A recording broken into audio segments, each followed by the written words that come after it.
दोस्तों, आज मैं एक ऐसे विद्यालय में मौजूद हूं जहां पर बच्चों के सपनों का निर्माण करने वाला विद्यालय इसकी अनूठी पहचान शिक्षा की गुणवत्ता और भविष्य के निर्माताओं को तैयार करने में महत्वपूर्ण भूमिका निभाता है। इस विद्यालय का नाम है बीआरएम स्कूल, जो कुशीनगर जिले के सलेमगढ़ बाजार में मौजूद है। इस विद्यालय की उत्कृष्टता और संभावनाओं में बच्चों का भविष्य पलता है। अपने बच्चों के उज्जवल भविष्य के लिए इस विद्यालय में दाखिला अवश्य लें, ताकि आपके बच्चों का भविष्य बिल्कुल सुनिश्चित हो सके।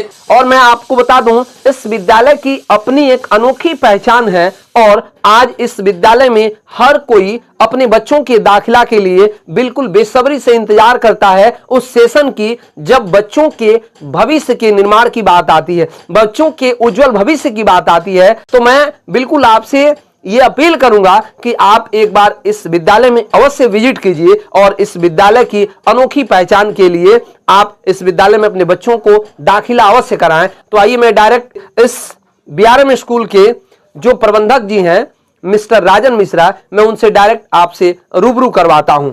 सर, सबसे पहले आपका स्वागत है। नमस्ते। आपके सभी दर्शकों को भी नमस्कार जी। सर, मैं आपसे जानने की कोशिश करूंगा कि सर, ये जो आप इतना बड़ा विद्यालय और इसका जो इंफ्रास्ट्रक्चर है, ये इतना बड़ा सोच सर इस ग्रामीण क्षेत्र में, इस पिछड़े हुए क्षेत्र में खोलने का सर क्या राज रहा होगा और आपने क्या सोच करके इस जगह पे विद्यालय आपने खोला सर?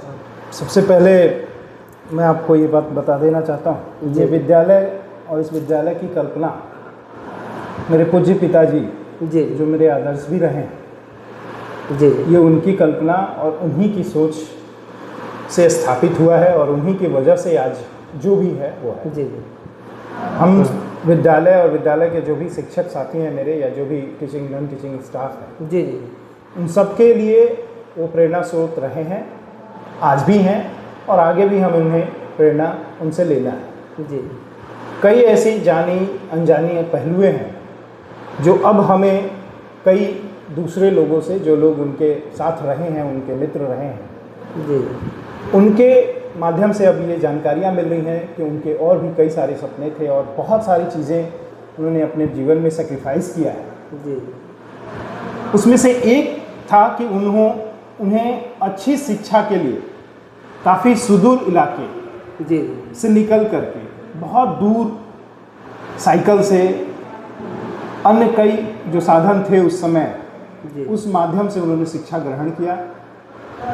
उनके जीवन में जब ऐसा समय आया जब वो शिक्षित हुए और उनको लगा कि हमें यहाँ पर एक शिक्षा की व्यवस्था बनानी चाहिए, तो सबसे पहले अपने सर्विस काल से पहले उन्होंने माधोपुर में एक विद्यालय स्थापित किया। अच्छा जी, जी, कई साथियों के साथ मिल करके कुछ समय वहाँ चलाने के बाद उन्होंने बिहार में गवर्नमेंट टीचर के रूप में ज्वाइन किया।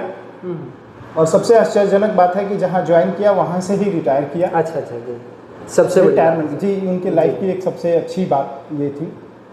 शायद बहुत कम ही ऐसे लोग होंगे, जी, जी, मुझे इसके बारे में बहुत जानकारी नहीं है, लेकिन मेरे जीवन का ये पहला ऐसा मौका था जब ये जानकारी मैं आपको दे रहा हूँ। जी।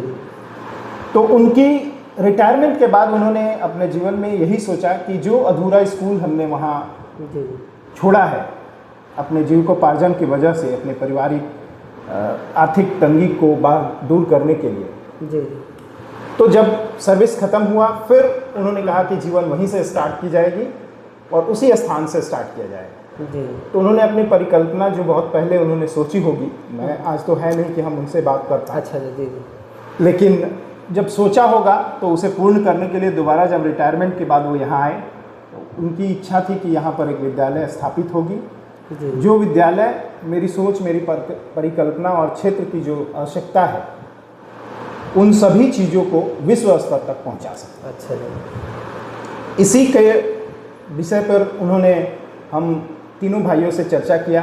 हम तीनों भाइयों से परामर्श के बाद जी, उन्होंने अपनी शिक्षा को यहाँ पर स्थापित किया और इस विद्यालय की स्थापना हुई।